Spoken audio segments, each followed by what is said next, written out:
Hayyuun umurii isaanii walakkaa ol sirna gadaa Oromoo qorachuun beeksisuu irratti dabarsan Piroofeesar Asmaaroon Laggasaa boqochuun hawaasa Oromoo biratti gadda uumeera. Pirezidaantiin duraanii waldaa qorannoo Oromoo yookiin OSAM obbo Ibraahim Elemoo abbaa qorannoo sirna gadaa Oromoo jechuun Piroofeesar Asmaaroon Laggasaa ibsan. Du'a isaanii dhaga'uun gadditti dhaga'amuu ibsuun sabni Oromoo nama guddaa tokko dhabe jedhan. Akka waldaa isaaniittis seenaan Oromoo akka beekamuuf nama karaa saaqe jedhanii akka ibsan himan. Hanga Piroofeesar Asmaaroon Laggasaa namni seenaa Oromoo qorate hin jiru jechuun dabaluunis qarooma kilayaa sirna gadaa isaan dura gadaa jechuun qorannoo namni maxxanse hin jiru jedhan. Dhalataa Eertiriyaa ta'anis sirna gadaa qorachuun kitaabotaa fi barruuwwan qorannoo adda addaa barreessuun sirni gadaa akka beekamuuf gumaata guddaa akka godhantu himama. Gumaacha isaan qorannoo sirna gadaa irratti gaggeessuun gumaachaniif Yuunivarsiitii Finfinnee dabalatee dhaabbilee garaagaraa irraa badhaasa argataniiru. Waggoota 50tti dhiyaatuuf qorannoo sirna gadaa irratti gaggeessaniif dhaabbilee Oromoo fi mootummaa naannoo Oromiyaa akkasumas Yuunivarsiitii Finfinnee irraa badhaasa garaagaraa argataniiru. Yuunivarsiitiin Finfinnee bara 2018 Piroofeesar Asmaarooniif dooktareetii kabajaa yoo kennuuf baruma sana pirezidaantii duraanii naannoo Oromiyaa kan ta'an Dooktar Lammaa Magarsaa beekamtii kennaniiruuf. Yeroo Oromoon waa'ee isaa haasa'uun itti ulfaatutti Piroofeesar Asmaaroon sabichaaf oolmaa guddaa waan oolaniif yeroo hundumaa onnee uummata Oromoo keessa jiraatu jechuun jajanii turan Dooktar Lammaa Magarsaa. Waldaan qorannoo Oromoo OSAN ammoo bara 2007tti badhaasa umurii guutuu Piroofeesar Asmaarooniif kennee ture.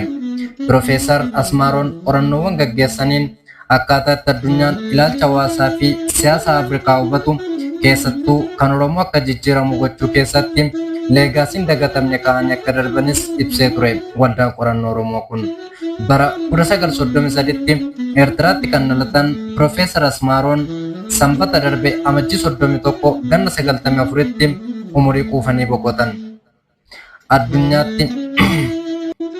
Addumatti kitaaba isaanii gadaa Three Approaches to the Study of African Society jedhu sirni gadaa Oromoo maal akka ta'e kan ittiin addunyaa beeksisan akka ta'ee fi gumaacha isaan qorannoo Oromoo keessatti qabaniif bara 2007tti badhaasa umurii guutuu waldaa qorannoo Oromoo irraa argachuun isaanii ni yaadatama. Uummanni biyya keessaa fi biyya alaa jiru kabaja isaaniif maluun faarsee geggeessuun irra jiraata jechuun dubbate pirezidaantiin duraanii waldaa qorannoo Oromoo obbo Ibraahim Elemoo. Oromoon leegaasii isaanii kan itti fufsiisuu qabu isarraa barachuudhaan jechuunis dubbatan. Piroofeesar Asmaaroon dhalatee kan guddate Eertiraa Asmaraatti. Kan barates achuma mana barumsaa Ivaanjeelikaal Charchii jedhamutti. Yeroos manni barnootaa Asmaraa keessa ture isa qofa. Inniyyuu hanga kutaa 4tti qofa qaba. Barnoonni kutaa 4 olii Faranjiidhaan malee hin barbaachisu jedhanii warri Xaaliyaanii dhoowwanii turan. Eertiraan erga waraana Ingiliziin bara 1941tti bilisa baateen booda manneen barnootaa banaman. Kanas ta'ee hanga kutaa 6ffaa qofatu Asmaraa jira waan ta'eef barattoonni kiristaanaa gara Finfinneetti ce'u. Warri Islaama ta'an ammoo gara Kaartumii fi Kaayirootti deemu. Ani gara Finfinneetti dhufe. Ingiliz maatii kiyya garee Yuuniyenistii Eertiraa fi Itoophiyaa deeggartu jechuun biyya ari'an. Maatiin kiyyas gara Itoophiyaatti godaanan. Abbaan kiyya obbolaa kiyya waliin Walloo Ambaasaalitti galee lafa qonnaa fudhatee qonnaa eegale. Ani immoo kallattumaan Finfinnee galeen barumsa sadarkaa lammaffaa barachuu eegale. Finfinneetti barumsa sadarkaa lammaffaa yeroo banamuttis san booda yeroo Yuunivarsiitii Kolleejjiin Finfinnee banames barattoota jalqabaa turre jedhu. Digirii lammaffaa fi PhD Yuunivarsiitii Harvarditti baradhe. Digirii lammaffaa waggaa tokko keessatti xumure. Barnoota digirii sadaffaa garuu waggaa 9tti fudhate jedhu. Sababni isaa qorannoo antiroopoolojistii kiyya jireenya Oromoota Booranaa keessa jiraadhee hojii qabatamaa hojjechuu waan irra tureef waggaa dheeraa natti fudhate jedhan. Qorannoon milkaa'ina qabus qoradhee ittiin milkaa'eera jedhu. Piroofeesar Asmaaroon akka jedhanitti akaakileen kiyya bulchiinsa Tarkii jalatti Onesimoos Nasib waliin Mitswaatti baqatanii turan. Kanaaf waa'ee uummata Oromoo Onesimoosii fi hiriyoonni isaa akaakilee kiyya kanatti waan baay'ee himaa turan. Akaakileen kiyya immoo waan isaan irraa dhaga'e kana yeroon ijoollee ture natti himaa ture jedhu. Kanaaf gaafan qorannoo antiroopoolojii yaadu jalqaba sammuu kiyyatti kan dhufe uummata Oromooti. Jalqaba bara 1961tti qorannoo barnootaaf sirna aadaa Eertiraa qorachuufin karoorfadhee ture.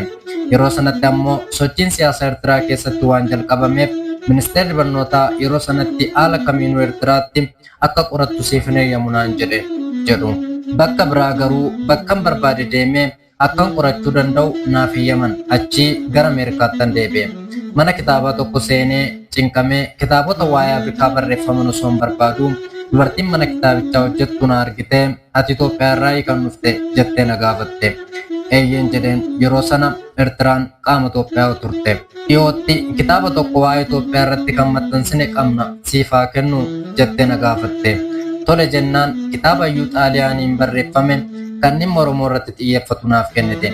Kitaabicha wayitan fuudhee dubbisu garmalee hawwataa ta'e natti argame. Gama tokkoon afaan Oromootiin gama kaaniin immoo afaan Ingiliffaan barreeffame. Kitaabichi sirna gadaas of keessaa qaba ture.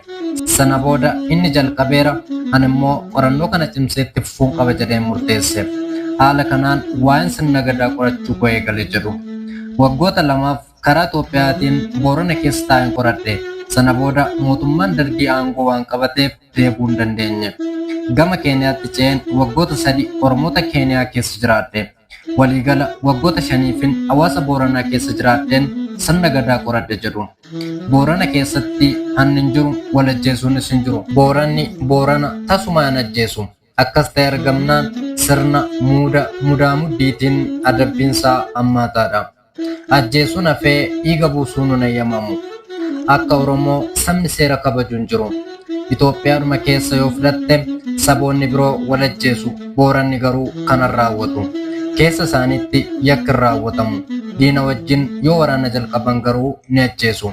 Profeesar Asmaaroon akka jedhanitti afaan Oromoo osoo hin beekne qorannoo gaggeessuun hedduu ulfaata. Ani garuu sagalee waraabduu nan qaban ture.